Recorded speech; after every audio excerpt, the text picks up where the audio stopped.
Click, click, boom. What's going on, faithfuls? The Nothing But Niners crew is here. Guys, we are back, all right? The countdown, the quest for 6 is upon us, guys. We are 6 days away, all right, from the quest completion. Knock on wood. All right, guys, we want to go through some formalities here, and then we're going to dig right into our second episode of the week, all right? First and foremost, guys, make sure you hit that like and subscribe button. If this is your first time here on the YouTube page, I want to thank you guys for checking us out, taking some time out of your busy day to be here with us, okay? Like button is very important because that gives us good ratings. The subscribe button is good for you because that way you have all of our catalog available right there at your fingertips. But the notification tab is even more important. That way you know when we do impromptu videos, we might just be popping in from your local bar or something like that. So hint, hint, wink, wink. Make sure you guys have that notification turned on as well, all right? Guys, make sure you guys hit up the website. It is www.nothingbutniners.com. That is spelled all the way out with no numbers in there anywhere. That is going to be your one-stop shop for any and everything 49ers from us here at Nothing But Niners. You got a couple of articles up this week. You guys are going to have the fan interaction page over there where it's a whole bunch of pictures from you guys yourselves, okay? You guys submit those pictures to us, and we put them on the website. When I say we, I mean Nick. Nick does all that stuff, all right? The email to send us those pictures, all right? It is nb9ers@nothingbutniners.com. It's right there at the bottom of the screen. Again, that is nb9ers@nothingbutniners.com. Also found on the website are all of our different social media avenues. You can find them all there and give us follows. We're going to start with Twitter and Snapchat. Those handles are nothing but the number 9 ERS, again, right there at the bottom of the screen, nothing but 9 ERS. That is Twitter and Snapchat. And last but certainly not least, we have our Facebook as well as our Instagram. That is Nothing But Niners. Just like the website, spelled all the way out, but this one has spaces in between. Nothing But Niners. The Facebook community is growing, growing, growing. I think they are right there under 16,000, or they just beat it. So don't be the last person to join over there, man. We like to bring you guys a lot of good quality content over there. It's a very interactive group, so make sure you guys check it out. And the Instagram page is popping as well. Never want to short sight that, all right? Guys, I am 49ers Mike _NFL, and I got my man Nick in here. Nick, what's going on, big dog? Bang, bang, not a gang. Yeah. Bang, bang, not a gang. Let's go. Just got done watching opening night, getting all hyped, watching all that marshmallow looking suits, as Kyle Shanahan would say. You ain't getting me in that marshmallow looking suit. But Shanahan's got too much swag, bro. He said, nope, not doing it. You know, our boys were loving it though. They were rocking that. I actually do. Before I saw those hats tonight, I actually want to order one of those Super Bowl hats. I really like those white ones that says Super Bowl across the brim, and then has the LIV on the one side, and then the Niners emblem on the other. Yeah, it's pretty sharp. Oh yeah, oh yeah, oh yeah. So I mean, there's a lot of Super Bowl gear that I'm looking forward to getting, but I guess we'll get into all that stuff much, much later. So, you know what I'm saying? I mean, listen, man, I'm excited about this entire week. I know we're trying to like do some like structured stuff here. And guys, by the way, Wayne should be popping in. He was held up a little bit at class, I think he was in. So no, he had a gig. Oh, there you go. I mean, it's gigging. He's gigging out there, guys. But he will be popping in a little bit, so you guys will have to hold out shortly. Tony is still on vacation, so he will not be joining us tonight. I don't know. We'll see. But yeah, so guys, it's going to be Nick and I right now rocking this thing out. And then you know what sucks is that I really wanted to get Wayne here because Wayne didn't get to watch all of the little interviews and the pressers. So it would have been really cool if we could have kind of brought him up to speed and let it like get his raw reaction to some of these things. So I don't know if you want to hold off on that or if you want to go ahead and start with that. I mean, I have a couple of things written down here that I want us to discuss. Or do you want to start somewhere else in general? Yeah, I mean, we can start somewhere else in general. Give it like 5 or 10 minutes, see if he pops in. If not, then we'll go into the pressers and talk about opening night. But yeah, I mean, we can go into some other things. I'm just really excited about this game, man. There's a lot that I took from the opening night tonight. Like I said, we'll get into that, but I'm really, really excited about this game tonight this week because one, you know how we've been all year, right? We get that 10-day break. You know, we play the Thursday night, then we play the Monday night game, then we're resting and waiting. And it's the last game of the season. As sad as I'm going to be that it's the last game of the season, and obviously we're going to have to go into draft talk and, you know, all that good stuff. Hopefully on a better note, this offseason will be a lot better. But the wait is just killing me. Like, tonight was the first thing that I watched on the Super Bowl, pretty much. And because I just didn't want to allow any negativity into it. I've got tired of hearing it all year long. And yet the one thing I was excited about as us making the Super Bowl was, man, I actually get to hear these people talk about our team. But it's not. They're just constantly talking about the Chiefs. Like, there's just so much to like, and I don't understand it. Their whole, and I want to ask you this, their whole perspective is, can the Chiefs stop the 49ers run game? And everybody says, well, yeah, he just stopped Derrick Henry. But they're forgetting to mention that the Tennessee Titans went completely away from their game plan because they were down. And that's why Derrick Henry only had 80 yards or 85 yards, whatever it was. But you still didn't limit him. 85 yards is still a lot on the ground. Obviously, you take him out of the game and control the clock more. But they're forgetting to mention that is a reason that they stopped Derrick Henry. They're also forgetting to mention that this isn't just one guy. There's 1, 2, possibly 3 guys with fresh legs all the time. And don't get me wrong, the Chiefs defense has gotten a little bit better against the run. They were 29th coming in. The last 6 games are like 8th or 9th against the run. But that's one thing I haven't watched much on the whole Super Bowl preview, because why do I want to just sit there and listen to everything about the Chiefs? So, well, I will say this. They started giving us a little bit more props, a little bit more respect.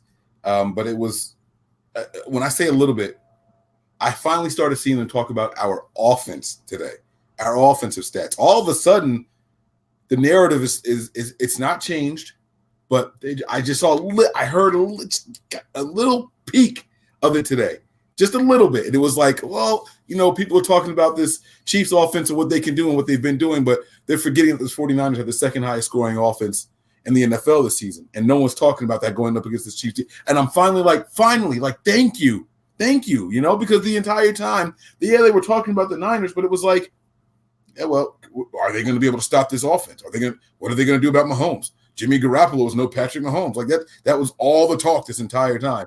So now it's slowly starting to come around. I think we're going to see that as the week continues. It gets closer to pick your poison. Who do you think is going to win it? Yeah, and to back you up on that is I did see that, they started putting up graphics. I've seen on Twitter. I didn't hear on the thing, Good Morning Football or whoever it is, has been putting up graphics as in comparisons to Jimmy Garoppolo to Patrick Mahomes. Jimmy Garoppolo has a better I don't want to say pass attempts, but not pass attempts, but yards per attempt than Drew Brees, Tom Brady, and Patrick Mahomes. The only thing that Patrick Mahomes has better than him is a QBR, right? And that's because of the total number of passing touchdowns. And that's right, exactly. And that's the total number of passing touchdowns. So, throughout the whole season, Jimmy Garoppolo ranks higher than those guys. Jimmy Garoppolo ranks higher than Drew Brees, Tom Brady, and Patrick Mahomes for passing touchdowns for the entire year. So, to look at these and to just completely disqualify a guy because it's his first year, and if anything, it's his first year and he's playing in a Super Bowl. Like his first year as a starter, finishing an entire season. He's 19-5 as a starter. And if this was, I'm trying to think of another guy, but if this was somebody else, Jimmy Garoppolo and the 49ers offense was doing the same thing that Tennessee's offense was doing when they beat Baltimore, when they beat New England, and that was running the football and Tannehill wasn't throwing. Why was it not a point of emphasis to throw on Ryan Tannehill that he can't do it, that he cannot throw the football and them win the game? So it's kind of like pick your poison type of thing, and it's kind of upsetting and strange at the same time. While we've been the underdog, I think we're 1.5 now going into this game. Obviously, the home team gets points, so I think that's why. But I don't know if that works for the Super Bowl, honestly. I know they declare a home team and an away team, but I don't think there's a home field advantage. Well, usually it's 3 points, right, for a home team? Right. But So this is going to be a split crowd because you got to remember each team is bringing out their own people. So true. So I don't know how that works, but even if it was just you're splitting that 3 in half, you're getting 1.5 because you're technically the home team. But yeah, I mean, it's just I'm just ready for this game, bro. Like I'm so ready for this game. as am I. Let's bring our dog in. He's our dog. I don't mean to say DOG, but our guy Wayne is over there. No disrespect, man. No disrespect intended, brother. It's all love, brother. It's all love. You guys can hear me, man? I know Loud. Yep. I'm on the road driving. Yeah, man, I'm sitting here listening to you guys, man, and you know, I've been peeping the media in and out. I remember waking up this morning, the first thing I heard, Mike, you're right. They are mentioning the 49ers, but it's so swift and brief. It's like not fair. It's like, yo, the 49ers offense can do this, but the Kansas City offense has so much faster. I'm like, are you kidding me? Like, I listened to Kansas City stuff all week. It's like, give me some Niners. And at this point, you know, I think the fans are doing a great job at promoting their team. And I think the 49ers, the organization and the players, I think they really like are gonna win this game for the fans. They ain't even gonna win it for themselves. They're gonna go out there and let us know that this is why they do what they do week in and week out. Because they all season long have been the underdogs. Even favored in games, they're still the underdog. Like Nick just said, you mean to tell me it's okay for the comeback player of the year, Ryan Tannehill, to not throw a ball in the playoffs? It's fine. But if Jimmy Garoppolo throws 8 passes, it's like, oh, he can't throw the ball. He'll never win a game if he can't throw a ball. I mean, like, why is the narrative different? And the thing about Jimmy is this, man. This is his first full season as a starting quarterback. First full season. The only thing less than he has than Patrick Mahomes, other than touchdowns, other than quarterback rating, is the amount of games he's played in. He ain't played in as much. So Mahomes is gonna have some more experience. But I think these 49ers are at the point where they're at the tipping cap, man.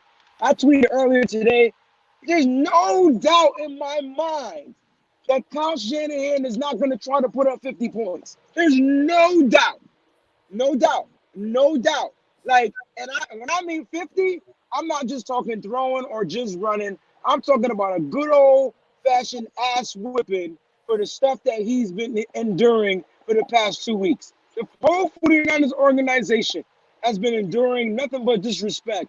And that's nothing but fuel to a fire, especially when you're playing with hothead guys like Richard Sherman, Quan Alexander. Like, those are your guys that are like are fuming hot, yo. So I can't wait till they step out on that field on Sunday and they do what they do like Right. they've been doing it all season long. Right. They haven't mentioned the speed of our defense at all. They At haven't. all, Mike. At Yeah. all. Like it's a lot. And again, I don't know if this has been like, because they had 2 weeks to fill, right? And you can't say the same things for 2 weeks at all.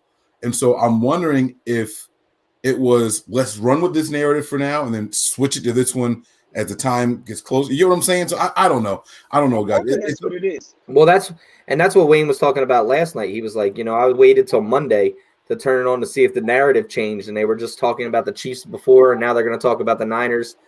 But I just, like I said, I haven't even turned it on to try to listen to it because I'm just not trying to put myself into that negativity type thing. And just like Kyle Shanahan said in his presser tonight, he says, what do you say to these guys? And he says, don't listen to whatever's going around or allow yourself to feed into anything. Go hard, play the way that you've been playing, and leave it all out there. And whatever happens, happens. And that's kind of how I feel right now. I don't need all that negativity put in my head to start believing it, right? To start thinking what these guys are thinking. Yeah, and I'm wondering if part of the fun is the new shiny toy.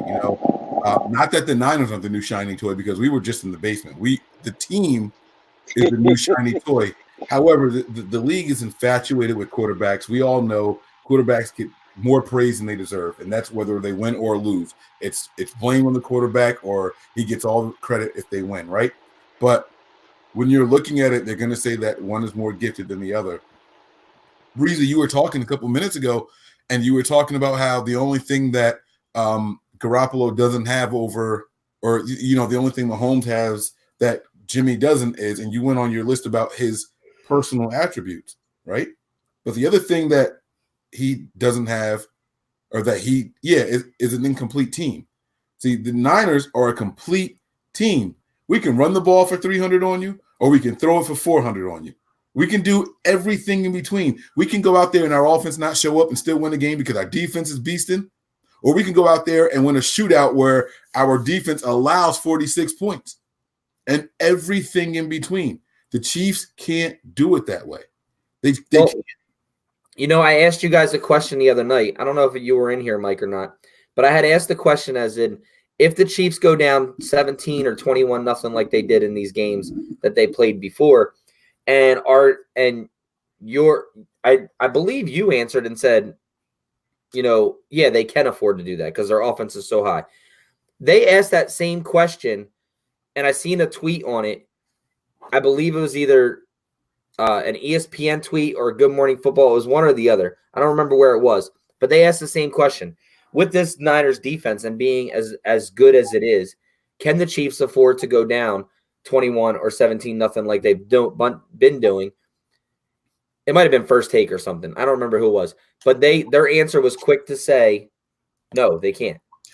But the reason I disagree with that is because we as 49er fans have seen when the Niners jump out to a big lead, think about the Panthers game, think about this last Packers game, think about the first Packers game, right? Our team, you can say that they get relaxed on defense. When they have a big lead like that, we have seen them do it. We've seen this team just be like, all right, the second half is coming. It's not a big deal. We have enough of a cushion where we can – it's not that they're purposely trying to give up points. You know what I'm saying? But they're not as aggressive on defense. Robert Saleh dials it back. Now, will he do that in a Super Bowl? That's completely different. I don't know if he'll do that. I mean, he did it a little bit in the championship game. Exactly, because he's saving it for another game, though. So I don't know. I can't say for certainty that he'll do it in the Super Bowl, but it wouldn't surprise me if he did. And I kind of half-assedly, I expect him to do it if we get to a big lead in this. I do. And that team can come back quickly. That's why. They can. You guys like the idea of a nothing but Niners back scratcher? Y'all see the red and gold over here? Would y'all buy one of these if I put? I definitely will, because I love to scratch my back. Now, you know what though? I disagree, guys. I disagree. I think the Niners, if the Niners go up 17-0, I don't think that the Chiefs will be able to come back because I don't think that Saleh will stop putting the pressure. It's not like it's 28-0. You know what I'm saying? And as quick strike as the Kansas City Chiefs offense is, they had help in those games. Freaking before the Titans game, who was the first team they played? The Texans turned the ball over. It gave them the ball back in short field. Block punt, a turnover. And they quickly struck back in that game. And don't forget the extra the kickoff fumble. And don't forget when they went for it on the fourth down like idiots. Like I'm just saying, I'm not saying that the Chiefs aren't like good.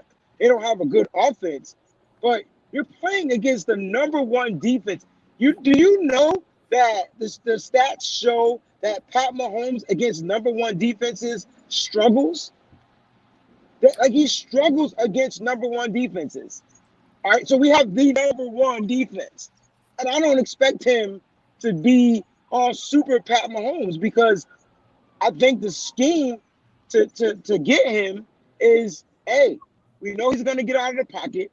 We know he's going to be able to make those throws. Guys, you got to go down there. You got to make a play. This is going to be the secondary's biggest test of all, not just because it's the Super Bowl, just because they had to figure out a way playing this cover three, like whoever that is back there, Jimmy Ward, if he lets get away, that's on him. Like we're playing cover three for a reason.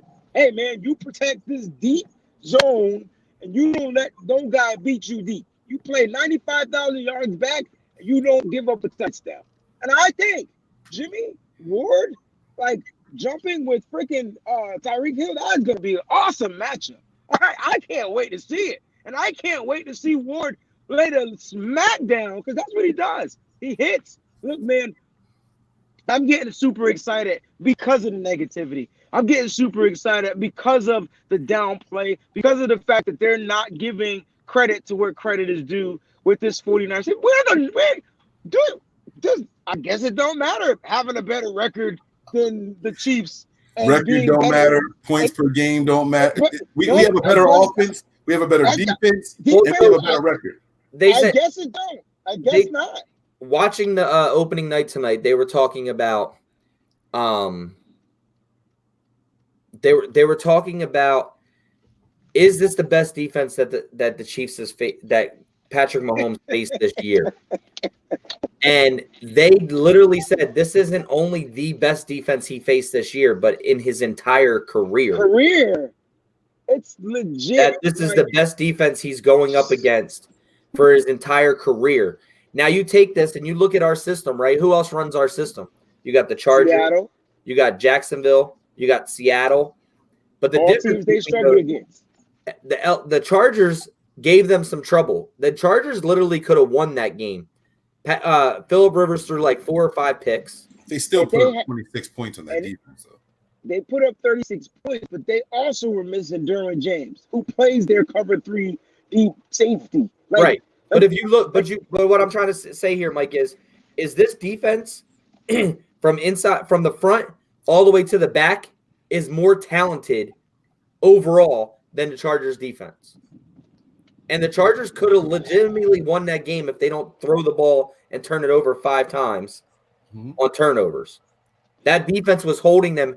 That defense, like, I'm not saying that the Chiefs might not go down and score 20 points. But the difference for me is I think our offense is going to dominate this Kansas City defense. And that's what I really think the outcome of the game is going to be. We're sitting here and we're talking about the number 1 offense against the number 1 defense. Or the number 2 offense. We got the number 1. I think our offense, we put up – so let me get this straight. Putting up more points, I guess, doesn't make you the number 1 offense. We have the better offense than them. So what the NFL is trying to do is try to say that they have a better offense in the postseason. But even then they don't. We put up 37 last week, and they put up, 30? Like, we've outscored them. Right, but what they're doing is, though, so the narrative of the NFL, all right, this is what's happening in the NFL for those that can't follow along. Pat Mahomes is about to become the face of the NFL. It's clear as day, right? Tom Brady's on his way out. Quarterback. Exactly. Tom Brady's on his way out. He's on his decline all the way pretty much. And the rites of passage is about to kick. Patrick Mahomes has to win this Super Bowl in order to get that. And even if he doesn't win, they'll find a way to make him the face of the NFL, right? He loves to interview. Apparently, he does well in interviews. Yeah, all the stuff. Like this. Yeah, he does sound like Kermit the Frog. But the fact is, this is who they want to be the face of the NFL. When Jimmy Garoppolo clearly has a better face, clearly talks better, clearly is better, looks better, but because it's Pat Mahomes and because at the age of 24, he's doing things other 24-year-olds never have done before. All right, got it. That's the narrative of the NFL. All right, I'm going to turn my lights on in the car. I might as well stay out here, cut the car off. All right, so here's what's really going down, though. All I'm hearing is this. Whenever they mention the 49ers defense, right, it's so brief. They talk about the pass rush. Now, there has been some guys on Sirius, and they're ex-players, not the old, like the analysts. These are ex-players that are saying, listen, they only have to rush 4 guys. That's the problem. And he keeps saying that. And when he says that, the other guy, Pat Kerwin or whatever, is just like, yeah, but how are they going to cover Tyreek Hill? And if they're going to play cover 3, who's going to be the extra DB on the thing? Kansas City likes to line up in 11 personnel. For those that don't know what 11 personnel is, 1 running back, 1 tight end. Where the 49ers run 21 personnel, 2 running backs, 1 tight end. So if they got 1 tight end, 1 running back, who's going to cover the 3 receivers, who's going to be the extra DB. They didn't even know that K'Wan Williams was the nickelback. Like, that hurts my feelings, yo. They get paid to know this stuff.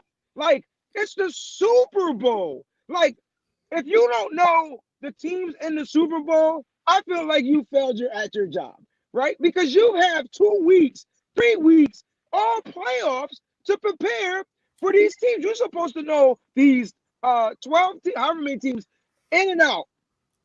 They did not know that K1 was the nickelback. And somebody had to call in and say something about him being the nickelback because they were like, well, if are they going to bring Witherspoon back in the game? And what's crazy is he's no slouch. Like he's probably the best nickel in the league, bro. He's got 5 forced fumbles. Like this dude, he's got sacks. Like come on. All right, let me show you. I legit want to smack myself in the face because remember when we were talking about nickelbacks, who was I trying to get, bro? I wanted dude from Denver. Remember? I wanted Jimmy Garoppolo. I mean, Jimmy. I wanted Jimmy Ward in the slot. Remember? Who did I want in the slot? Who did I want in the slot? Mostly? Nope. K'Wan Williams. I've been a K'Wan fan since he's been here. I had wanted because remember K'Wan had injury problems too. Let's don't act like he ain't been injury heavy. I wanted us to go ahead and sign dude from the Broncos. I can't think of Chris Williams, Chris Harris. Whatever. Harris, thank you. Chris Harris Jr. I was like, let's go get him. 1 year deal, and we end up trading for what you call it. Go figure. Emmanuel Sanders. But I will tell you, Mike said something earlier on the show. He said this 49 or Nick, they said that this 49ers defense is extra talented, yo. We didn't even know how talented our guys were because they were playing at such low whatever. But we should have seen this inkling, right? Because toward the end of last season, all season long, those games, the majority of games were close. They just couldn't finish. Why? They ain't have a quarterback. I mean, Nick Mullins, cool. No, don't backtrack. No. They didn't have a quarterback. They didn't have a quarterback. They They legit didn't have a quarterback. It was like, yo, they did not have that person to come and seal the deal. And all of a sudden, now we get the quarterback. And then what happened in the beginning of the year? We ran the ball. Oh, Jimmy Garoppolo. And then he throws interceptions. Oh, he's not going to be blah, blah, blah, blah, blah. And then all of a sudden the defense started, they couldn't run the ball. Like they was plugging the run. We was going through so many injuries on the line. Juice Check was out. Staley, McGlinchey, guards was getting hurt. Lost a center. All of a sudden they can't run the ball anymore for like 4, 5, 6 weeks straight. What did Jimmy Garoppolo do? He started passing the ball. You started watching him be poised in the pocket, throw the ball, hold the ball to the last second, throw darts on the dime. Emmanuel Sanders comes and emerges this offense. All of a sudden, then they want to be on his, stuff a little bit. And then we get back to running the ball, and it's like we're doing something wrong. They're saying all day, if the 49ers can't throw the ball, there's no way they're beating the Chiefs. But that's what I'm telling you. The narrative is changing because you didn't get to see it on NFL Network tonight. Maurice Jones-Drew was sitting there with Mooch, and they were like, he's different. Right. He's different. They said if the Niners run the ball like they were doing before, can they beat the Chiefs? And he was like, yeah, because that means that they're up, and that means that they're controlling the clock, and they're keeping Mahomes. Like, the narrative is slowly starting to change, bro. And that's good, Nick. No, the other thing that I want to talk about, I don't really want to start digging into this game so much like we are, but there was another thing that I wanted to talk about was there's another thing that benefits this 49ers offense against their defense in scoring points, right? And that's Kansas City plays a ton of man coverage. And they're going to stack the box to try to stop our run attack. And I have 100% confidence in Deebo Samuel and receivers getting open on man-to-man coverage. If they stack the box against us in this game in particular, I'm going to go on record right now and give you this bold prediction. Kendrick Bourne will have his longest reception of his career if they do that against us. I'm just saying that's their defense. That's their defense. That's what they did against Tennessee. They played man coverage. They stacked the box. But now here's the flip side of this. But hold on. What's funny about that, to tie on before you continue, because you mentioned Kendrick Bourne, I promise to goodness that a video just came out of Kendrick Bourne in college when that coverage was on him, and boy, did he blow by that guy and get that touchdown. I think this will be the game of his life. Go ahead, Nick. Yeah, no, I mean, that's why I said I will take our receivers, who they are, in man-to-man coverage any day of the week. Yes, sir. Any day of the week. Yes, sir. But Because see, they're very shifty. They're very, they have the ability to get open, which means you're also going to go man coverage on tight end. George Kittle can have a day. So that's one benefit. Now, the way I think that they'll try to beat the Niners offensively is A, screens, and B, trying to get an extra fourth wide receiver out there and putting them in the slot or close to the slot to put a Fred Warner on them and run slants and get that 6, 7, 8 yards a pop. Quick passes. So whether you throw a running back out and 3 wide receivers and trying to put Fred Warner in coverage more than anything. So why don't we just switch to dime or quarters coverage? We're going to play a lot of dime in this game, I think. Yeah. I'll be honest. Yeah, we have no choice because they're going to throw, like Nick said, extra receivers out there. What they don't understand is that they're shooting themselves in the foot. I know a lot of people hate Akello, but I know. Yeah. We run out there with never mind. We're not. No. Because now you put Akello and Sherman back on the edges, and now you got Mosley and you got Williams. K1. Yeah, bro. Come on, bro. We got the best secondary in the league, bro. Because you got your safeties. Man, I'm about to get hyped. But I don't think. Who are you taking off the field for that then? You take off the linebacker. The linebackers come off the dime. Quan Alexander comes off the field, bro. Yeah. When we go to dime packages now, we bring Tart in. Like Tart goes up and plays in the corner spot. Tart is on every package. I don't think he'll be on the corner spot in this particular game. You want Tart in on a wide receiver like that? No. I'm just saying when we go to dime right now, I don't think they'll bring Akello in. To be honest with you, I really don't. What other DB are we bringing in? He's saying that they use Tart. It's not Reed. They've used DJ Reed in all dime packages so far this year. Yeah, but this is the Super Bowl, bro. I think this is where. All right, let's look at the receivers lined up, right? If they stack 3 on one side, put 1 on the other side, I don't think they can put 4 on one side unless they put running back on the other. I don't know, but if they stack 3 on one side, what 3 DBs are you putting on that one side? That means you're leaving Sherman either on the left or mostly on the right. Look for really quick before you continue, for simplicity purposes and explain to people who may not understand dime and nickel and all that stuff. Let me just tell everybody what a dime package is. You have 4 linemen. You have 1 linebacker. Okay, so that's 5. Then you have 6 DBs. Your DBs are your corners and or safeties. Anybody who plays in the backfield. All right. 2 linebackers. No, there's only 1. Your Sam comes off. Yeah, so you take off Quan. You only 1 linebacker comes off. You still have a middle linebacker. That's and it. Then you have 2. Will. No, you have your defensive ends, you have your defensive tackles, you have 2 corners, your safety, your free safety, and you have your nickel back in the third corner. Right, but that's what I'm saying. You still have 2 linebackers.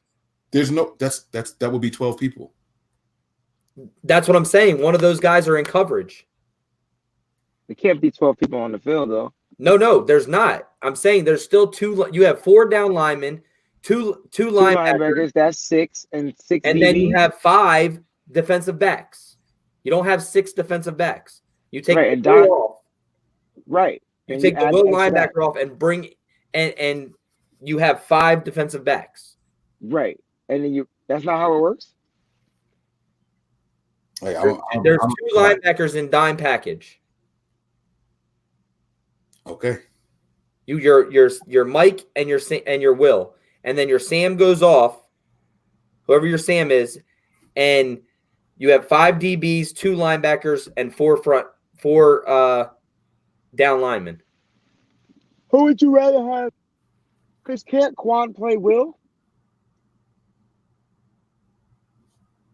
Right? Because you rather have Eli on those packages over Quan in coverage?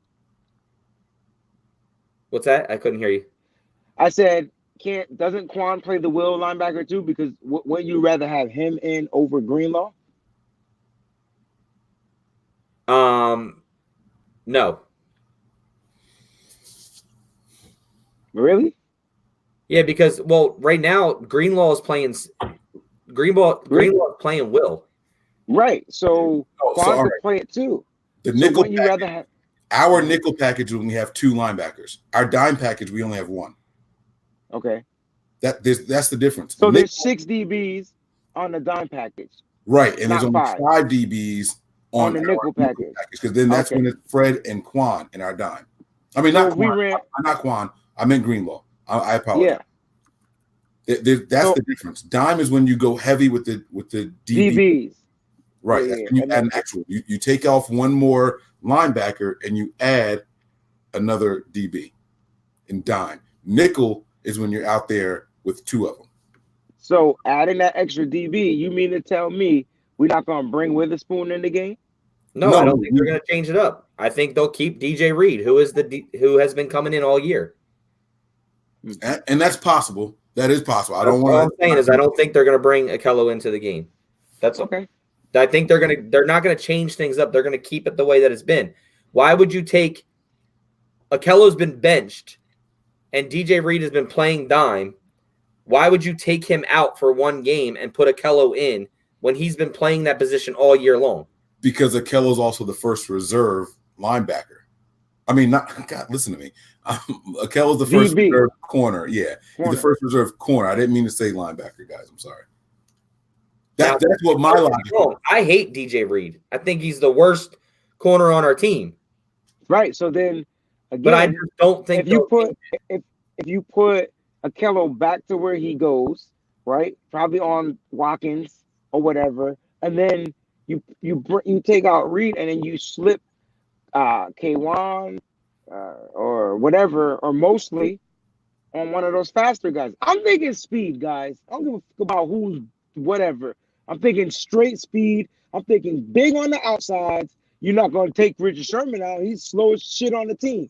But I bet you he'll be in there. So why not put Akello in there with length? I'm sure if somebody beats him, like I'm sure he's like Sherman and he can reach up and tip a pass because they're gonna go deep. This is where he's. Oh, I'm sorry. What if they plan on using making a go dime package so they can target Akello? So that's what no. So that's what they were saying, guys. That's what they were saying. They want to target Akello. They said that they would run 11 personnel specifically so they could be 4 receivers on that field, bro. And that way they're gonna force Kyle Shanahan to bring Akello. But what Nick is saying is F that. They're gonna use DJ Reed because that's what they've been using. But can you imagine if this is the game of redemption? And I know fans don't want to take that chance. But think about Akello and coverage. No. Listen, hear me out. When has Akello gotten beat like straight up man-to-man streak down the field? I'll wait. He always gets beat. When has Akello Witherspoon gotten beat straight up man-to-man down the field? He gets beat at the very last second making a play on the ball. I want to know when he got beat straight up man-to-man when the ball's being thrown down the field. So many people are saying that he doesn't get burnt. Like I don't. No. That's not what I'm saying. Man-to-man. He's worse in man-to-man than he is in zone. He's a zone corner. I disagree. And I will say this. In that game where in the Vikings game, he fell. He got beat, but he fell. And 9 times out of 10, when teams are throwing, he's been struggling on comeback extended play routes, Nick. And you know it. And I know it sucks, but that's where he's been struggling because these quarterbacks been having extra time to throw the ball, and they make a play, and the receiver leaves him in the dust, and he forgets. He also gets beat in the end zone, too. I still think that you guys are just making that a narrative. He gets beat in both ways. It is not just he gets beat in extending plays. I'm telling you, he is better as a zone corner, in my eyes. He's better as a zone corner than he is a man-to-man corner. He gets so is Richard Sherman, but Richard Sherman gets to play. Huh? So does Richard Sherman. And Richard Sherman gets burnt. I mean, Richard Sherman gave up one big play this year. One big play over 20 yards. That's not what he said. He said Richard Sherman gets burned. He didn't say how many plays he gave up. He said Richard Sherman gets burned. I can also remember last year Richard Sherman running neck to neck with Tyreek Hill and blocking a ball in the end zone. No, We're not talking about last year. No. Let's talk about last year. Hold on, because Sherman got burned on that play, but that ball was underthrown. That's why he was able to break that up. Sherman was 4 yards behind him on that play. When that ball was thrown, Sherman was left in dust. And he caught up and was able to. All I'm saying is, DBs are going to get burnt. Bro, like, I just hate all the love for Akello right now when, like. Listen, so you rather have DJ Reed on the field over Akello? I'd rather have DJ Reed on the field because he's been doing it all year. But he fucking sucks. But he has not been he hasn't given up crazy plays either. But they don't throw to him. Oh, here we go. I look. DJ, I just want to hear, like, I don't care. Like, everybody's allowed their own opinion. My opinion is there's too much narrative that Akello's only bad because it's not his fault or he's. Oh, that's not what I'm saying. That's not what I said. I'm telling you what happened. We watched him slip. We watched him get burnt, right? We watched him get burnt. But I can't recall a time when I've watched the receiver run with him neck and neck down the field and beat him in coverage. I watched him get lost in the end zone, short field, whatever. I watched him slip and bust his ass and give up a touchdown. But I can't recall a time this season, when I've seen somebody go and blow right past Akello Weatherspoon. Now, this might be that game. If they put Tyreek Hill on that side or whatever, that it may happen. But I just don't recall it. I watched guys blow by Emmanuel Mosley, but I watched him come and make a play on the ball. Go ahead. Let's come back to all of this later when we start breaking down the defense and matchups in particular, because we're touching on stuff that is gonna keep. It's hard to not touch on, guys. I'm sorry. So no, it's all right. It's over here, bro. Yeah, no. That's what I was gonna say. This is good fodder. This is what we do over here for Nothing But Niners. We bring you guys this stuff, and I promise you guys, we're gonna break this down in more detail. Like, we're gonna get to matchups because I have some crazy theories in my head about how this game is gonna go, also, and I think we might see some changes. I think we saw a wrinkle or two tested last week, or the week before against the Packers, that we might see out. But we're gonna get to all that. I got a bold prediction change for you. I think Dante Pettis is going to be kickoff returner in one of these games, or the punt returner for the Super Bowl. For the Super Bowl. Nah, you got to ride with what you got here. That's wild. That's bold. That's super. Hey, if that happens, Wayne, I'm doing 30 push-ups on camera for you, bro. Like, in the middle of Nuno's. Are you going to Nuno's? Oh, I gotta go. Yeah. I thought you were staying home. Oh, nah, man.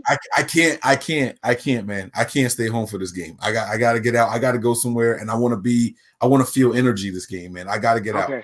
I even got a designated driver for Sunday, bro. Like, this is my whole feeling on it is like, if we were going to try Dante Pettis, why didn't we do it before? They do it before. Like, you hear Kyle Shanahan say, you go into this game with what you're used to and you don't change a thing. You play the way you've been playing all year. And now we're talking about benching a dime corner for a corner that got benched, bringing – I said bench a dime corner for a corner that could go back to his spot, and you make the other person who's played dime before. Like, imagine Mosley in the dime. How fucking shut down would that be? Right? Because you got Quan in the nickel. So can you imagine Mosley in the dime? That would be ridiculous. They're just gonna throw the ball to the outside. They're gonna who to the outside? What, Watkins? To Akello's side. I'm just saying their receivers don't run outside routes. They like to throw in the listen, hear me out. They're like us. They like to throw in the middle of the field. They don't like the outside stuff either. Like, go check Mahomes. I'm not breaking these games down, but I'm not trying to argue. But just go check, yo. I promise you, they run a lot of freaking quick screens to tight ends. Damian Williams is the guy we definitely don't need to lose our eye on, because he will come out of that backfield and catch wheel routes all day. And they like to throw down the field, like through the middle. Where's Tyreek passes all come from? Jump balls down the middle. The thing is we don't look at it this way, but those two are drastic changes for your game. Okay. I'm sorry, man. I'm just freaking hoping that But guys why that's are we on even? this team, This is my thing. Why are we even thinking about this when we played with it all year and it's worked? because Why are at we one point, because because they were contributors to us being here. If it wasn't for them, we wouldn't even be in this situation. We didn't know who Dante Pettis was until he balled out last year. We didn't know who else am I trying to bring in? Keller Wilson had a way better last year than he's having this year, and he's helped us get to this point. Like first 2-3 games, he was locked down. All of a sudden, he can't find himself. I get it. If it ain't broke, don't fix it. I'm sorry I brought it up. Let's move on, Nick. No, Smoke it's a not about cigar. me. I also want to say this. Though. I also want to say this. I don't think we played much dime these last 2 games. We didn't You know have what I to. mean? Yeah. So I don't know that, because you got to remember that, Nick, during the season when we were in dime packages, Akello was a part of that. You get what I'm saying? Like Akello was the guy up until 2 games ago. So Right, but he wasn't the nickel corner. No, I know he was. I'm not saying he was the nickel. I didn't say bring him in as a nickel corner, Nick. I said right. What bring I'm him back. saying is that he was a part of it. That's all I'm saying. Like Spoon was part of it. I went back and I looked at the snap counts for last game and then the Vikings game, and Akello didn't get any, and DJ Reed only got 3 defensive snaps. Those could have been 3 dime packages, but I don't know that for sure. I just looked at the snap counts really quick, but it wasn't a lot either way. And I'm not sure that we saw a lot of dime or 4 wide receiver sets where it would warrant dime packaging. But before the playoffs, Akello was still the starter, which means that during the dime packages, he was in there. That's all I'm saying. So I don't know how they're going to do it. It's a good thing, and they might try to do that just to target him. But let's get off of this, guys. We have about 13 minutes left in this show. And Nick, we're supposed to be talking about what Breezy missed, which are all the quotes from Media Row and Media Day. So I have a couple of things here that I would like us to discuss. And guys, we're going to get to the offense of the 49ers against the defense of the Chiefs. We're going to get to the defense of the 49ers against the offense of the Chiefs and the special teams. We're going to break all that down all week long. I promise you guys that we're even going to have a fan interaction show. This is going to be tomorrow, bro, because I can't keep pushing this out. I know. We got that's the hard part with trying to be structured, man, and it's going to give people a reason to tune back in. So I know that a lot of the faithful out there that watch the show, they love when they can call in, right? We're even going to let you guys talk about your squad being. I got a little bit of crown in my cup too, Nick. I wasn't going to say nothing to nobody, but I got the black, not the apple. We're going to even open up the phone lines to you guys this week and let you guys call in. Your team is in the Super Bowl. Call in and just shout. Just call in and tap into your inner Breezy. All right. So we're going to open up the phone lines to you guys so you guys can call in and scream. We're going to dedicate a show on Saturday, not now. No, not now. Don't call right now, bro. I'm talking about later this week. I'm trying to let you guys know what's coming. So let's go ahead and get to some of the topics that were discussed tonight. I have my list here, Nick. I'm gonna give you the floor though, because I was just rambling over here. I know you're pouring your drink, but is there anything in particular you want to start with? Because if not, I'm gonna bring out some of the stuff that I have over here. I got to go with the biggest thing that I took away from this whole thing, and that was Emmanuel Sanders' interview. All right, so Nick was saying it. You got a feeling from what you saw and heard tonight that Sanders might be returning?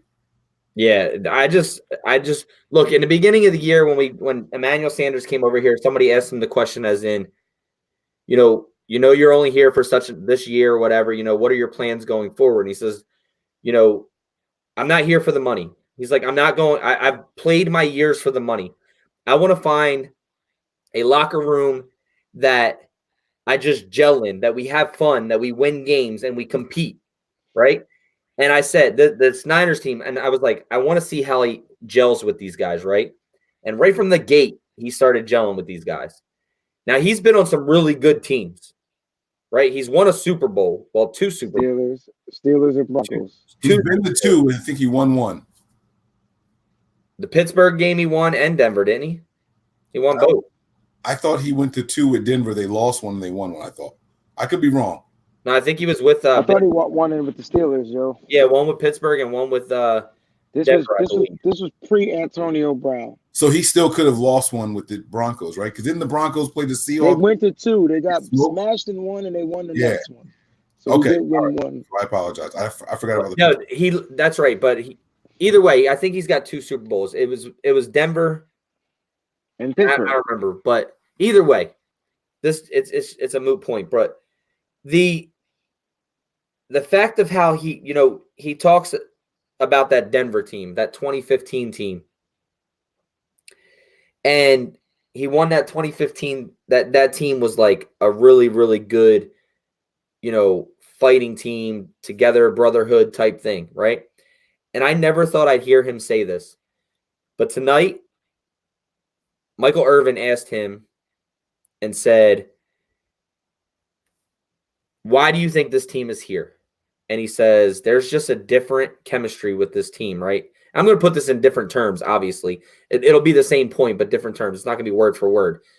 He said, "There's basically a different chemistry with this team," right? And he says, "I don't say this much, but that 2015 Denver Broncos team that I played on, this team is more of a brotherhood type than that team." He says, "I love it here. I've only been here 3 months, and I feel like I'm a complete part of this team." It doesn't, because he was asking him about how do you feel not getting the football, and blocking. He's like, "Dude, I love it now." He's like, "I went up to George Kittle and told him I'm about to take my gloves off and just insert my will onto somebody." Like, and he's like, "But none of yous are complaining that you're not getting the football." He's like, "No." He's like, not a single peep out of anybody. They do what we need to do. We win football games and we do it for each other. And he was having such a great time. And he just looked so emotional. Like he's been there. And he looks so emotional talking about the Niners. I'm telling you, I just have a feeling that he's going to take whatever they give him just to come back. Because he loves this team. And I'm saying that with a Super Bowl win or not. If we don't win a Super Bowl, it's going to be redemption for him, and he needs to stay here. Right? If we win a Super Bowl, he's going to be like, "I got another Super Bowl ring. He said I have a different love for everybody from the top all the way to the bottom." He said, John Lynch, Jed York, Kyle Shanahan, and all my teammates. His heart is in San Francisco, bro. I know he loved them boys on that team. They all rocking Versace robes, custom made. I mean, I ain't buying nobody no Versace robe if you ain't staying with me. Nah, but seriously, hey, don't lie. Even if you stay with my wife asked for a Versace robe, be like, "Shorty, listen." Yo, get you a robe and you can sew Versace on it. Now listen, Nick, you know what, yo? I'm amped. I'm just not going to scream tonight, but I am amped that I missed that. I can't wait to go, and hopefully it's on YouTube so I can rewatch it. And I've been saying it all season to you guys. I kept saying this team is a band of brothers. If you don't know what that means you've never had some type of brotherhood fraternity. It's like what goes on there stays there. They roll together, they ride together, they bad boys for life. Like any quote you could think of is what this 49ers team is. I don't think that you can beat a team like that. It's going to be really hard to beat a team like that. I will say this. The 49ers is the only team that I think can be down at halftime, come back and win a game. That's just how I feel. I've watched it this year. Jimmy Garoppolo has 4 comeback wins, right? Leads the NFL with comeback wins. That means that a guy takes it, a guy who's not such a great quarterback takes the team, puts the team on his back and say, "I got this, fellas. Just listen to me. Follow me. I will lead you to the promised land." Like, for Emmanuel Sanders to say what you said, like that right there, there's no way that this team is not going to be able to come back from any type of adversity. Yeah. No, I completely agree. And we're going to come back to this stuff later on, but I want to get a couple more points out before our hour is up here, fellas. So Emmanuel, I'm going to be keeping my eye on it, Nick. I'm not sure if he's coming back. I don't know, because I think if he comes back, the Niners don't draft a wide receiver. I think if he doesn't come back, the Niners do draft one. So he's going to be an important, integral part to what happens here in the future. You're on mute, buddy. You got to remember, we don't really need to draft a receiver. If we bring him back, we get Jalen Hurd as well. I get that, but we also lose Kendrick Bourne. And he and Kendrick Bourne are both, because you may lose Marquise Goodwin. That's what I'm trying to tell you. He, Kendrick Bourne, and Marquise Goodwin aren't expected at this moment to return to the 49ers. We're losing 3 wide receivers. That's what I'm saying. And so if he returns, we might not be bringing anybody back because we're gaining Jalen Hurd. He takes the place of Bourne. And then we're also getting Trent Taylor. Not that they do it the same thing, but that's also Marquise Goodwin. And so it's an even swap there. So he's the other guy. He's the outlier. That's what I'm saying. If he returns, then we might be good with the wide receiver. Well, how many do we have on the roster right now? 7. Or they cut Pettis.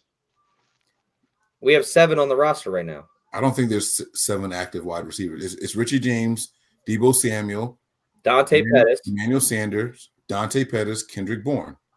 I'm George pretty sure. Matthews. I don't think he's on the 53. I think he's on He is. He's just inactive. Oh, yeah. You're right. That's it. That's what I'm saying.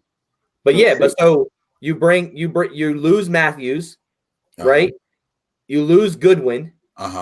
You lose Bourne and you lose Sanders. That's 4 guys going. Yeah, so that means you only have 3 left here. Right. Now you bring up 2 with Hurd and Taylor. So next year you can have Hurd, Taylor, Sanders, Bourne. Well, we don't know if we're going to have Bourne's Sanders gone. next year. I'm telling you, Bourne's gone. And they're free agents, and you don't know if we're going to have Sanders either. No, So I'm saying what if I was the Niners, who I would try to bring back. Oh, but I wouldn't draft a receiver. Let's talk about who we're going to have though before you do that. So just go the guys we know going to be here. Right. Deebo, Hurd, Taylor, Pettis, and James. Hurd. Hurd. Oh shit, James, Richie James also. Yeah, I forgot about Richie James. So that's 6 receivers right there. No, that's only 5. Do it again. Deebo, Hurd, Pettis, Richie James, Taylor. Taylor, that's it. Okay. But he's integral to it. That's what I'm saying. Like if he decides that he's coming back, then we might not be drafting anybody. So we'll see. That's what I'm saying. If you bring him back, you don't need to draft somebody because you're bringing Jalen Hurd up and you're getting Trent Taylor back. So that's your 7 right. That's 6 right there if you bring Sanders back and you bring Bourne back as the 7th. That's your 7. I just love that nigga saying bring Bourne back. I'm good. No, I'm just saying you guys think that Bourne's going, but I don't think that Bourne is going. He could be the 7th guy because you're going to lose Jordan Matthews, you're going to lose Goodwin, and you may lose Pettis. To be honest with you, right? But we forgot to say Pettis. That's the 7th guy. Pettis was the 7th. All right, let's keep it moving, fellas. Let's keep it moving because we're running out of time here. All right, so we have a couple of things here also. Coleman did not confirm tonight that he would play in the Super Bowl. I don't know how many people watch this. So, guys, what we're talking about, there weren't pressers on 49ers.com or their Periscope, but these guys were on NFL Network and FS1. All right. Now, the Niners are slowly loading these up on the app. So, if you guys haven't seen these videos, go to your 49ers app. They're slowly putting them up there. There was Mostert, a bunch of guys. You'll see them all up there, okay? Coleman had a chance at the microphone. He did not confirm or deny that he would be playing in the Super Bowl. So I want to ask you guys just quickly, do you think that Coleman will play on Sunday? Oh, yeah. Real quick. 3G says, yeah. He said, what I took from it was he needs to see how the pain is this week. He didn't deny or confirm that he was playing. He said, I need to see how the pain is this week. I'm getting through it right now, basically, and we'll see how the week goes. So, I mean, that can go either way to me. Like, that can go either way. That's why I'm asking what you think. It's a Super Bowl, bro. Yeah, I think if he can go, he's going to go. Which we don't talk about George Kittle playing with a torn labrum for 2 years. That's something else. That I heard. So that I got that. That's what I just went through, bro, and I'm still going through the surgery. Like, because it's a Super Bowl, I don't know if they waste time putting Coleman in. If this was during the regular season and leading up to the Super Bowl, it's different. We're here now. I'm not sure they take time out and deal with that. I don't know. I don't know what Coleman. I hear you. Coleman's gonna have an Emmitt Smith game with one shoulder, and he's gonna come in this game and carry us to the victory, yo.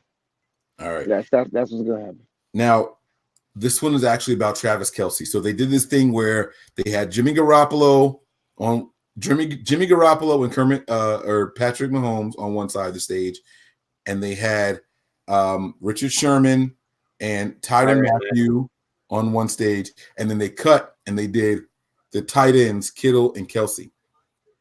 When they gave the mic to Kelce to talk about Kittle, was it just me, Nick, or did he sound a little salty about Kittle earning all-pro teams one? Well, they asked him that question too. He's like, why do you sound salty about the first all-team pro? Yeah. Because they asked him what they think of each other. What he thought of each other, basically. He said, what are your thoughts on Kittle? And he's like, well, when you have an all-pro guy play the way that he does, whether it be blocking, pass catching, the ability to run after catch, blah, blah, blah. Basically, Kittle's a beast. And then he says, I forget who it was. He made a comment like Jay Glazer. All-pro one. Yeah. Jay Glazer was like, why are you a little bit salty about all-pro one? Yeah, like, exactly. I'm not. He's like, you asked me, I'm telling you what I think of him. But it was kind of weird. Right? It felt a little off. He was like, he got it, but I had better stats. Like, you could hear it. You could hear it with the way he was talking, because Glazer was like, well, he blocks, he catches, he scores. You just kind of catching, like you could hear it. It was pretty dope, man. So I just wanted to know. He asked Kittle, and Kittle was like, he's like the best red zone tight end in the league. You're right. He was like, well, he's better than me in red zone, so I'll give him that. Like wow. They were pitting, like, when I tell you they were pitting these guys against each other, they asked the DBs, Matthew and Sherman, right in front of the opposing quarterbacks, either one of you guys going to pick them off this weekend? Like, they were pitting them against. It was fun. It was a lot of fun. I really like what they were doing this year. I've never seen this kind of format before. It's usually one team over here, the other team over there. I really like what they were doing. They even interviewed the head coaches on the same stage at the same time and made them compliment each other. Like, well, this guy does this really well. It was really good. This is going to be a great Super Bowl, guys. This is good for the NFL. What we're seeing right here is good for the NFL. And I know it was all in fun, but it was just funny how Jay Glazer literally asked him that question. Why are you so salty? Yeah. About I like that. Team or first all-team pro. Yeah. Now, I have a couple more things here. I'm going to wrap this up because we're over our time. We wanted to keep the show between 45 minutes and an hour, but I have a couple more things here. I was listening to Sirius XM, and Steve Spagnuolo was being interviewed by Pat Kerwin, and he said that they have not shown their players their situational packages yet on defense. So 3rd and long, they don't know how they're going to line up yet and what they're going to do to defend it. I think that's really important. And the reason I want to stop here is because normally if it's 3rd and long, and I'm just using that as a situational, not 3rd and short or anything, but 3rd and long in particular. We saw the 49ers have a specific play on 3rd and 8 against the Packers that was a running play that Shanahan knew would be a huge gain, and it ended up being in a touch. It ended up being a 36-yard touchdown. How can you not have your team? Now, if you guys listen to Shanahan, he said the guys he doesn't even have his 25 scripted plays yet. That's the only thing he doesn't have, though, is the scripted part. Right. But the guys know the game plan. They don't have the scripted part on offense, right? Shanahan admitted that. However, how don't you know what you're doing situationally yet? How do you guys think that's wise for the Chiefs defense to not know what they're going to do in a 3rd and long situation? Do you think that he's like – it's interesting that to find out both sides were holding something back. Shanahan said that he likes to wait till Saturday or even Sunday morning to come up with his first 25 scripted plays. I learned something new tonight. I had no idea. We heard them all week long saying, yeah, we're going to practice week 1 as if the game is on Sunday. So the script and everything or the plays are installed. But I hear tonight that he had no idea what his 25 first scripted plays were going to be. And then you hear Spagnuolo saying, we don't know what we're going to do in situational football yet. That's the only package we haven't put in. It's really interesting to me to hear him say that. And then he talked about we can't stop the run. We don't plan for running backs. We plan to control their offensive linemen. You control the offensive linemen, you can stop the running backs. But you can't plan to just stop the running backs because you don't know what those linemen are going to do. And he also admitted this is Steve Spagnuolo, that George Kittle is the wild card in the run game. He said, we can plan to move and control these linemen. He was like, but they can move Kittle all over the place. We can't plan to stop him in the run game. So I want you guys to talk on that. On his one presser that I heard, he also said, I didn't realize George Kittle was such an amazing blocker until I just started watching him this week. Yeah. He's like, this dude is out of his mind with blocking. Yes, sir. Yes, sir. He He said that he pancakes guys like an offensive lineman. Yeah, he's like, he literally said, he's like, I did not realize Kittle was this good in the blocking game. And then the ability to do what he does with the football in his hand and the ability to run routes the way that he does. Steve Spagnuolo was complimenting the hell out of George Kittle. He really was. And he had this, watching him on his presser, he had this fear in his face, like this fear about Kittle. And it was great to watch it. It's on YouTube, so make sure you check it out. It's definitely cool. But what are your thoughts on the whole game plan, Wayne? I didn't know that, Kyle. That's more that makes more sense of why he's a genius. Like, if this dude doesn't sit there and come up with those first 25 plays pretty much till game day, he almost reminds me of somebody I know, like myself, where I got to do shows and I'll create the set list like right there on the show, because I want to peep and feel the crowd. I want to feel like, you know what I'm saying? And what does that say about your players? If you can come up at the very last minute of a second and script plays that they probably didn't even prep for or practice, and then they go and execute them so well, that's scary. Yeah, well, I mean, I believe he said Saturday he comes up with them. Like, he'll have the complete script on Saturday. Saturday to Sunday is one day, it's still amazing. You know what I mean? This goes back to what I was saying to you guys before, right? As in, and you heard players come out and say it this week in some of their pressers and say, you heard Kyle Juszczyk, for example. He said, when I opened up the playbook this week, it was like Christmas. It was all new stuff. He's like, it was all like, it was like Christmas. And I have said to you guys before that he comes up with these sections of new playbooks that the team has never seen before and makes these for each game. And I remember you guys saying to me, no, that's game planning, but that's not what these guys are talking about. They're physically talking about new plays that they've never seen before, and they install them for that specific game. So that it was crazy to see that. And then now Kyle Shanahan comes and says, well, I don't do my scripted plays until Saturday night. Like, that's weird. I wanted to ask, did he say that it was like that for all games, or was that just today? Yeah, he said, this is the way I do it. That's insane. Do you know how crazy that is that you don't practice? I just said that. When you left, I just said that, bro. That makes me realize he's definitely an evil scientist. And on top of that, the utmost faith he has in these players is ridiculous. No wonder they go out and ball the fuck out every week. Their coach believes in them, yo. That's crazy. That's crazy. It's like, and that's what I was saying before when I kept hearing these guys. And if you remember, Kyle Shanahan said a little bit back, somebody asked him, what is the difference of being as a head coach now compared to an offensive coordinator and game planning and all that other stuff? He says, I don't have nowhere near the time that I had to game plan as an offensive coordinator as I do as a head coach, because I have all these meetings to go to that I have to go to, defensive meetings, sit downs with John Lynch, da-da-da-da-da. And this is the way I do it. He's like, this is the way that I've learned and adapted to doing head coach and being a play caller and coming up with a game plan and all that. Now, obviously, you get the game plan and you put the game plan in and you run, stuff like that.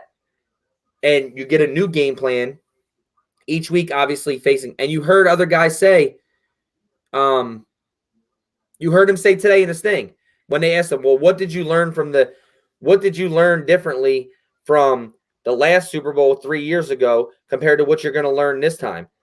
Will you be facing the same things or whatever? He's like, no. He's like, one, it's a whole different team. It's a whole different scheme. And he's like, it was 3 years ago. He's like, everything I come up with nowadays is different for everything that I do. So I don't know, man. This dude is like, I don't know. And to hear the players say that shit, where they said it's like Christmas morning when you open a playbook because it's all shit you never seen before. Like, which keeps them intrigued, which keeps them like, oh, this is a new toy. Oh, we about to try this. Yo, let's make this work. Yo, Juice, you do we gonna rock this. That's why but that makes sense. that's also, you heard Kittle say, somebody had said about, remember that play where that came out where Kyle Shanahan called the holding call? It was gonna be a holding call. Mm-hmm. Somebody asked George about that, and George said, I messed that play up 6 times in practice, and I couldn't get it right. And Shanahan was on my ass, basically, and he still called it in the game, and I got it right. We also heard that same exact thing being said about the Emmanuel Sanders throw. Exactly. That Sanders played the touchdown pass that he threw in that game. He was like, I was throwing ducks all week in practice because I couldn't get it right. And Shanahan, for whatever reason, still decided to call it. He puts pressure on those boys, and they all perform under pressure. It's usually the other way around. You're in practice and you're knocking it out. Pressure's on, man. You fall short when it's the other way around. Not the Niners. The Niners are rising to the occasion when the pressure's on, and we've seen it from the guys at the bottom of the roster, even down to Kendrick Bourne. Look at his clutch catches, right? What do we say all year about Kendrick Bourne? He drops the easy ones. He catches the tough ones. Why are they tough? Because it's third down. Because it's right at the chains. Because the time is running out on the clock. It's a pressure situation, right? All year long, this team has been rising to the occasion. Why would we think for a half a second they're not going to do it now? This entire game is the occasion. But you heard one other thing that I heard from Kyle Shanahan tonight, and then we'll wrap this up. But he was like, we can play today, and they were like, what's your game plan going forward? You about these plays, and he's like, I don't want it to get stagnant to where these guys are just like over it. So I wait till the very last minute. I install it. It's fresh on their mind. We go out and we compete. He's like, I don't want them sitting around being stagnant, the same old stuff over and over and over and over again for this long of a break. You do what you got to do. You come here. You go to all your meetings that you got to go to Monday, Tuesday, Wednesday, whatever it is. Thursday, we'll do a quick overview and walkthrough and stuff like that. Friday, do a quick overview and walkthrough, and then we're ready for the game. So, I would really like to see. I really don't even think Kyle Shanahan has a playbook like this. I think it's all up here. He looks at the game film, sees what these defenses run, and makes it his part of his playbook that week. He's got something to study, man. He's got to. I really do think that's the way it is, man, because I don't know, man. I don't know. It's crazy. All right, guys. Anything else from you guys? Wayne, I know Nick and I were doing a lot of the talking there at the end. No, that's cool. I didn't see any of the things, but I'm super excited to continue to talk about what's going to go down on Sunday, the showdown in Miami. It's definitely going to be cool. I can't wait to get on the show tomorrow. Maybe we break down some of this offense, some of these whatever. If we do a fan interaction show tomorrow, that might be cool. Ones they can chime in and whatever. But whatever it is, man, it's going to be crazy good. So guys, make sure you guys tune in all week long. We're gonna be bringing you these shows. Peace out to the bros. And thanks for tuning in. Nick. No, I was just gonna touch on that comment. You already pulled it up, so and that's all I got is let's do what we think there. So it says, hey guys, does KC seem cocky about beating us? Breezy, smile, bro. Where's your hype? He's in the car, so he's not probably getting hype, but I'll let him answer that. God is cold good out here, yo. God is good. Mike, Nick, and Breezy, we are winning this. Saleh had 2 former defensive coordinators as assistants. What do you guys think? All right, so I know that Woods was a former coordinator. Who was the other one?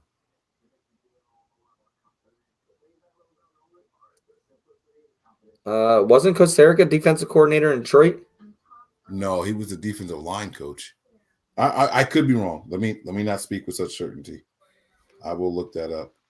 Yeah, I don't remember. I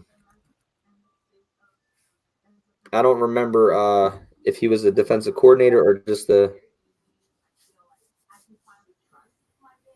Let me see here. Here we go. He was. Well, he played for the Seahawks. Kosaric, right? Line coach for Dolphins. Line coach for Detroit. I think he was always a line coach, bro. Yeah, that's it. That's all I see on. Hey, Sean. Wasn't he? He was an assistant coach for the Dolphins too. Yeah, but it wasn't a coordinator though. It wasn't a coordinator. Yeah. No, and that was with the Lions. With Miami, it was just a defensive line coach. So I don't know. I'm not sure. Yeah, I don't know what about that, but do I think that they're cocky? I'll tell you this much. Our team is way looser than they are. Yeah, it's like our team that heard it all before. I think that's how they're going about the situation. Bless you. I think they, they've been down. Whether a Super Bowl or a regular game, they've been the underdog all season, man. No one ever gives this team a chance to win a game, Even the games that they're favored in by Vegas, when they get asked about stuff, it's like almost unbelievable that they even played as well as they did. So I think that's what makes them loose, man. That the coaching, the players, they all feel confident. And it's crazy because you're hearing a lot out of the Kansas City players. I'm listening to them in their interviews. Like even Anthony Sherman, even the fullback, it's like he's this cocky. Like I don't know, man. I don't know if that's the narrative that they're trying to paint for Kansas City. But they're not gonna bully this 49ers team. I can tell you that. And Sean, I can't get hype. I'm on my AirPods. The last time I got hype on my AirPods, what happened, Mike? I was at the game and my junk just crashed. I thought my AirPods were broke. So unless you're gonna send me a new pair of AirPods, it ain't happening. I want the AirPod Pros too, man, because these shits don't even fit my ear right. But no, listen, I'm definitely gonna be hyped tomorrow because I'll be in the house and not in the cold. Yeah, I'm glad it worked out. I'm glad you got your ear pods working again because I was concerned about them. I was on mute. Them Jones would not turn back on, bro. And I was Nick, at that game, I was so amped during the halftime show, and all I did was call in, and I was like, whoa! And Mike was like, yo, we just lost Wayne's signal, yo. He done screamed so loud that his AirPods blew up. Couldn't get the joint back online the whole halftime show, yo. It was crazy. That was funny. Bro, the service at Levi's horrible. I was trying to find this terribly trashy. I was trying to find this one quote from that I wanted to talk about real quick, but I can't. Well, while you're looking for it, I do want to respond to Sean's message to us. He says, "Does KC seem cocky about beating us?" And I will say this: the answer, in short, is yes. But to me, it's from the skill position players. It's from the quarterback, from the wide receiver. It's from the tight end. It's from Andy Reid. They seem super confident. When I listened to Spagnuolo, he was like, oh, man, like they're tough to defend. You know what I mean?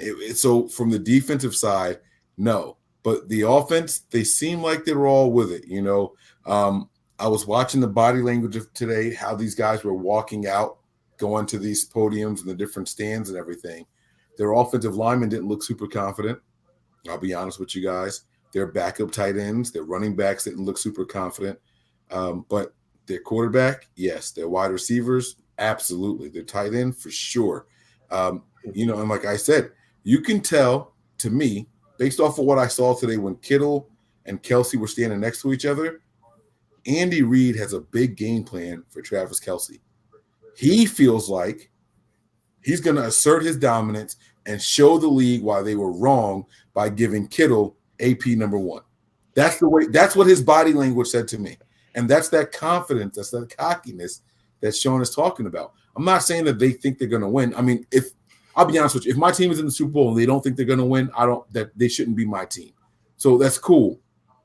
They should do that. However, there's a little bit of arrogance in some of these guys, and those are the ones that I saw. So that's what I got for you there. Go ahead, Nick. I know you were looking for a quote. Yeah, so I got 2 quotes. D Ford says, "I don't eat for taste, I eat for performance." I saw that whole interview. And if it weren't for his body language, I would really like that quote. Yeah, see, I didn't see his interview, so I just saw the quote. Okay.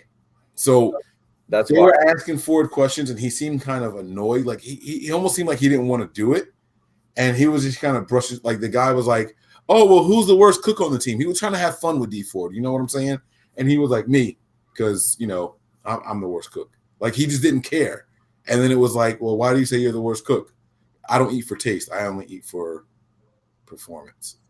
Like it felt a little BS-ish. You know what I'm saying? So I don't know. It was one of those interviews where the guys knew that it was an obligation, but they just didn't want to go through with it. When I read the quote, I was like, "Damn, like he's focused," and I was like, "Wait a minute, I saw him when he said that." No, he just didn't want to be there. I can't agree. I can't agree with you on that, but I didn't see it, so I can't really be like, oh yeah. But I really think he's focused, bro. I mean this is Kansas City. This is a team that gave up on him because he lined up offsides. That motherfucker is focused. When I tell you focused, he's probably got 2 new hamstrings in each leg. Focused, like he is. I get it. I get where he's coming from. I kind of think he might have thought that they were going to come at him and ask him about, well, do you think you'll line up off? So if the media would have did that, I think that's something. And he just didn't want any part of it. Like he just wants to play football right now. He wants. The other thing, Wayne, and I don't mean to cut you off, is and you can touch on this, but is the other thing was how Frank Clark was talking about him. Yes, because that's his replacement. Listen. That motherfucker Mike, I'm telling you right now, bro. And see, first of all, he's a musician, so the way the emotions are different. The way musicians wear their emotions is really different. They don't want to. They're not about talking about it. They're about performing. He wants to go out there and perform. And I get it. I get it. He's amped like everybody else. He just shows it a little bit differently than everybody else. That mother sucker is going to go out there and perform like he's never performed before. And D Ford, again, we'll talk about this later, but notice how his snaps are increasing, how they increased from Minnesota to Green Bay. So imagine, I'm okay. I gotta go. I'm tired. I'm hungry. And you're absolutely right. 30. He hadn't hit 30 since week 1. You're absolutely right on that, man. You're spot on. And his demeanor did tell me, get this mic out of my face. I want to play football. I'm telling you the truth. I'm about business right now. Yeah. Yo, this defense, bro. Man, listen. Yep. Listen. You talk about batting down passes, strips, fumbles, someone down. It's work. I tweeted earlier that no one knows Patrick Mahomes better than D Ford. There's a reason why I tweeted that. It's common freaking sense. It's common sense. And then, of course, Chief fans were like, well, he didn't know how to line up on the right side of the ball. Yeah, go ahead. He know what he did. I'm guaranteed he know what he did. I guarantee you he's looking to get to that quarterback. I'm sorry. Go ahead. You're good. Now, the previous message said Mike Shanahan line up in a run formation, but then have us run across the middle. Pass across the middle, yeah. Pass play across the middle. Shanahan does stuff like that all year long. Part of what makes Shanahan a genius, and I'll give it to Nick, but part of what makes him a genius is you get the same exact look, and it's a completely different place. So go ahead, Nick. What? I just want, because I didn't want to be the one talking again. I was just giving it to you. Oh yeah, I mean definitely. He has one formation with 6 or 7 different plays off it. He's got a tree trunk is the formation, and then the branches off of it are the plays. And it's, as we found out today too, this dude, I could see him like little giants on the side and drawing up that's going to win a football game. Nothing will surprise me with this guy anymore. So there's a possibility of anything in my eyes. To answer that question there, I'm going to try to find this other one again real quick, and then we'll get out of here. Everyone acts like KC was unstoppable all year. Look at their record. I saw you blow your headphones, Breezy. KC is definitely a beatable team. They definitely are. How many of their losses came with Mahomes out? Only one loss. Yeah. Only one loss came with them out. The backup was 1-1. Yeah, he was back in 3 weeks, bro. Yeah, he played on the third week. Huh? I didn't know that. I had no idea. I was legit. That wasn't a trick. Matt Moore, I believe is his name. He was 1-1. So He was back in 3 weeks because they knew had that cat missed more games, then they would have lost their chance at the run at in the playoffs. They brought him back. His hip was fine. And this next quote I have, we don't need to comment on it, Mike, but I found it funny because we all have superstitions. Yeah, I was gonna wait till next show, bro. But all right. Oh, all right. So no, it's Shanahan's, right? Let's do it. Yeah. Kyle Shanahan on wearing the Shanahan hat. Yeah. His wife. Oh yeah.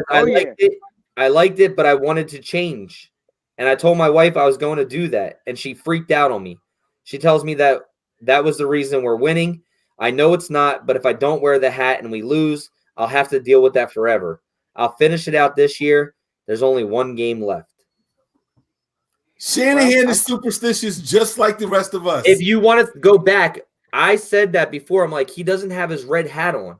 He wore no hat at all, and we lost that game. And he's had it on ever since. So he can blame it on his wife. He can blame it on whatever he wants. But that's his Shanahan hat coming up with the design, and he's superstitious just like us. Nick, I'm going to have to tweet Kyle Shanahan. Wear your Sherman jersey. Oh, me. No jersey and wings. Breezy, I don't know what your superstition is. You want to know what my superstition is? I got to be at home to watch the game. To stay your ass home, bro. This game is too important. I know you don't want to hear that. Show. I have to be at home, guys. I know I want to be there with y'all, but I will feel weird being there the whole time. Yeah. Remember that game? Remember it was a Sunday night game. Who were we playing? I forgot who we were playing, and I left my house to go with the faithful CT faithful. Can y'all hear me? I left my house to go to the CT faithful to watch that game at some sports bar, and we freaking had to win that game with a field goal kick. I don't remember who it was, but I ain't never going out to watch that game again. Nope. I was shook. And I was like, oh my goodness. So I either got to be at the game or be home watching the game. Yep. That's it, man. That's it. Do what you gotta do. Everybody out there, you gotta do your part. Even Duncan's wrong here. Didn't you go to the Baltimore game? Yep. Yes. Yeah, no. Nick, we don't know. No. That's the only game I was at that we lost. Right. That's what I'm saying. But we can't sit here and chance it. We gotta do everything that we do that we know makes us win. Bro, we gotta do our part, faithful. So when I go to Nuno's, there's a corner of a pool table, and it's the smaller TV, but I need to stand my ass right there. Yeah, no, Nick don't leave that. Me, Nick's mom, my wife, we're all sitting way over in the corner. Nick's way over by the pool. I'm like, yo, what is he? She was like, that's his spot over there. Listen, I went to Nuno's last time I went, and we put up over 50 points, bro. You best believe I'm gonna be at Nuno's this Super Bowl Sunday, bro. I'm gonna be there. Let's go, faithful. Let's go. What a perfect way to end the podcast, man. Let's go. Let's go. If you guys are around the area, the Maryland, DC, Jersey, Philly, Mooresville, PA, whatever, and you guys want to know about Nuno's and come hang out, man, hit me up. Definitely, I'll let you guys know where it's at and everything like that, man, and let's go. I'm ready. Shout out to all those that are going to the game too, man, who are even going down to Miami. I got invited to a party in Miami, yo. They want to know if I could go. They were like, yo, we will take care of your food, your drinks, everything if you come down. And I'm like, I got to be home and watch this game, guys. I've been invited so many places, man. And I'm like, nah, I gotta be with my brethren. I got to get out there in the crowd. I got to get out there in the mix. And like I said, bro, the only game we watched together this year was the home opener. And then the Panthers game. The Panthers game. Yeah, the Panthers game. But that's what I'm trying to tell you, man. Like the one time I went to Nuno's with you was our highest scoring game of the year. Yep. No way I'm screwing that up. I'm getting there. I'm going back, man. I'm going back. I will be there at like 4:00. We got to get there early. Breezy gonna have to be the command center, guys. If there's no shows on game day except the overreaction show, y'all blame Breezy right now. I'm telling y'all. It's gonna be Breezy Don't fault. put that on me, Ricky Bobby. Come Yep, on, man. Because Nick and I are gonna be away from computers. We can join from our phones. We could be da da da da da. We'll be chatting it up. But Breezy got to set it up. He got to start it because we're gonna be out, man. And I'll have a whole cigar with you on the show. I'll sit outside as long as I'm at Nuno's. I know it's good.